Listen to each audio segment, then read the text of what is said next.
Bismillahirrahmanirrahim. Assalamualaikum warahmatullahi wabarakatuh. Perkenalkan, nama saya Muhammad Khairul Rifka dari kelas 12 Mi Al-Jazari. Pada kesempatan kali ini saya akan membuat video mengenai reproduksi sel. Nah, sebelumnya saya ingin menjelaskan terlebih dahulu apa itu sel. Yaitu sel merupakan kumpulan materi paling sederhana yang dapat hidup dan merupakan unit penyusun semua makhluk hidup. Yang dimana sel mampu melakukan semua aktivitas kehidupan dan sebagian besar reaksi kimia untuk mempertahankan kehidupan berlangsung di dalam sel. Nah, lantas mengapa sel harus direproduksi? Mengapa sel harus dibelah? Nah, pembelahan sel bertujuan untuk memperbanyak sel tersebut agar bisa melakukan sebuah pemrosesan pertumbuhan dan perkembangan untuk makhluk hidup. Nah, yang dimana dalam pembelahan sel atau reproduksi sel terdapat 3 jenis reproduksi, yaitu yang pertama pembelahan prokariotik, yang kedua pembelahan mitosis, dan yang ketiga pembelahan meiosis. Nah, kita masuk ke jenis pembelahan yang pertama, yaitu pembelahan prokariotik, yaitu proses pembelahan sel pada organisme prokariot yang dikenal juga sebagai fisi benar atau binary fission. Nah, karena sifat organisme prokariot yang sangat sederhana dengan hanya satu membran dan tidak ada pembagian internal, maka proses pembelahan pada prokariot ini sekedar mereplikasi atau meniru DNA-nya dan memisah jadi 2 bagian. Nah, kemudian untuk pembelahan yang kedua yaitu pembelahan mitosis, yaitu proses pembelahan yang menghasilkan sel dengan susunan genetika yang sama, yang persis dengan susunan genetika sel induk. Sehingga proses pembelahan mitosis terjadi pada seluruh sel tubuh atau somasis kecuali pada sel kelamin alias gamet. Pada tumbuhan juga terjadi proses pembelahan ini, yang dimana proses pembelahan sel mitosis terjadi pada jaringan meristem. Nah, dalam pembelahan mitosis terdapat beberapa fase, yaitu terdiri atas 4. Namun sebelum terjadi keempat ini ada yang dinamakan dengan fase interfase. Interfase merupakan proses persiapan dan penimbunan energi oleh sel untuk melakukan pembelahan. Nah, selama interfase, inti sel atau nukleus dan anak sel tampak terlihat jelas. Namun kromosom pada sel tidak terlihat karena masih dalam bentuk kromatin, yaitu benang-benang halus yang tersusun atas molekul DNA, RNA, dan protein.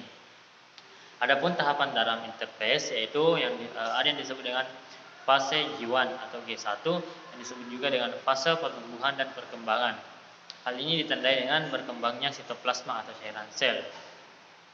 Nah, kemudian untuk fase berikutnya ada yang dinamakan dengan fase S, yaitu terjadi replikasi atau duplikasi DNA sebagai materi genetik yang akan diturunkan kepada sel anak, sehingga nantinya akan dihasilkan 2 salinan DNA. Kemudian yang terakhir ada yang dinamakan fase G2 atau G2, yang dimana replikasi DNA telah selesai, terjadi peningkatan sintesis protein sebagai tahap akhir persiapan sel untuk melakukan pembelahan. Nah, setelah kita melakukan tahap interfase, kita melangkah ke tahap 4 tahap berikutnya dalam pembuatan mitosis. Nah, yang pertama ada yang dinamakan dengan tahap profase, yaitu terjadi perubahan pada nukleus dan sitoplasma. Di dalam nukleus, benang-benang kromatin menebal dan kemudian memendek membentuk kromosom. Nah, tiap lengan kromosom berganda membentuk kromatid kembar yang terikat pada sentromer. Nah, kemudian selama profase ini juga nukleus dan membran nukleus menghilang. Mendekati akhir profase, terbentuklah spindle atau gelendong pembelahan mikrotubula dan protein di bidang ekuator sel. Nah, kemudian tahap yang kedua yaitu fase metafase, yang dimana masing-masing kinetokor pada sentromer dihubungkan ke satu sentrosom oleh benang-benang spindle. Nah, kemudian kromatid kembar mulai bergerak ke bagian tengah sel atau bidang ekuator dan membentuk lempeng metafase. Nah, kemudian ada yang dinamakan dengan setelah metafase anafase, yaitu merupakan pemisahan kromatid dari bagian sentromer yang kemudian membentuk kromosom baru, di mana masing-masing kromosom ditarik oleh benang-benang spindle menuju kutub yang berlawanan. Jumlah kromosom yang menuju ke kutub yang satu akan sama dengan jumlah kromosom yang menuju ke kutub lainnya. Fase yang terakhir dalam proses pembuatan mitosis adalah fase telefase, yaitu terjadi di peristiwa kromosom berubah menjadi benang kromatin dan membran inti dan nukleus terbentuk kembali dan terjadi sitokinesis atau pembagian sitoplasma sehingga dihasilkan dua sel yang identik dengan sel induk. Itulah akhir dari fase mitosis, pembelahan sel mitosis. Nah, kemudian kita berlangkah ke pembelahan sel jenis yang ketiga, yaitu yang terjadi di sel kelamin atau pembelahan meiosis, yaitu lain dengan pembelahan mitosis, di mana terjadi justru hanya pada organ kelamin. Proses pembelahan ini bertujuan untuk menghasilkan sel gamet untuk bereproduksi, yaitu sel telur dan sel sperma. Proses pembelahan meiosis ini sendiri terjadi dua kali, yaitu meiosis 1 dan meiosis 2. Nah, untuk meiosis 1 terdiri atas beberapa tahap juga seperti sebelumnya, yaitu profase, metafase, anafase, dan telofase, yang dimana profase membran inti mulai rusak menjadi bagian-bagian kecil atau fragmen dan terbentuk gelombang pembelahan. Kemudian yang kedua itu benang-benang kromatin memadat menjadi kromosom dan kromosom homolog berpasangan.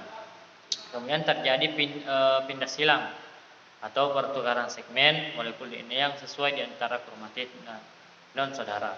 Kemudian metafase yang terjadi di meiosis 1, yaitu kromosom berjejer pada bidang pembelahan. Kemudian anafasenya kromosom homolog memisah dan bergerak ke kutub yang berlawanan. Kemudian di telofase dari meiosis 1 adalah kromosom homolog memisah dan bergerak ke kutub-kutub yang berlawanan. Kemudian membran inti mulai berbentuk kembali dan sitokinesis menyebabkan terbentuknya dua sel anakan yang bersifat haploid. Nah, kita melangkah ke jenis meiosis yang kedua, yaitu meiosis kedua atau tahap yang kedua, yaitu terdiri atas profase, yang dimana profasenya membran inti mulai rusak menjadi bagian-bagian kecil dan terbentuk gelombang pembelahan. Kemudian kromatitnya mulai bergerak ke bidang pembelahan. Kemudian metafase dari meiosis 2 ini kromosom berjejer pada bidang pembelahan. Anafasenya kromatid terpisah dan bergerak ke kutub-kutub yang berlawanan. Kemudian telofase, nukleus terbentuk, kromosom terurai membentuk kromatin dan sitokinesis terjadi. Nah, itulah tadi penjelasan mengenai reproduksi sel. Sebagai kesimpulan, reproduksi sel terdiri atas 3, yaitu prokaryotik, mitosis, dan meiosis, yang terdiri atas beberapa tahap juga. Mungkin cukup sekian dapat saya sampaikan. Lebih kurangnya mohon dimaafkan. Wassalamualaikum warahmatullahi wabarakatuh.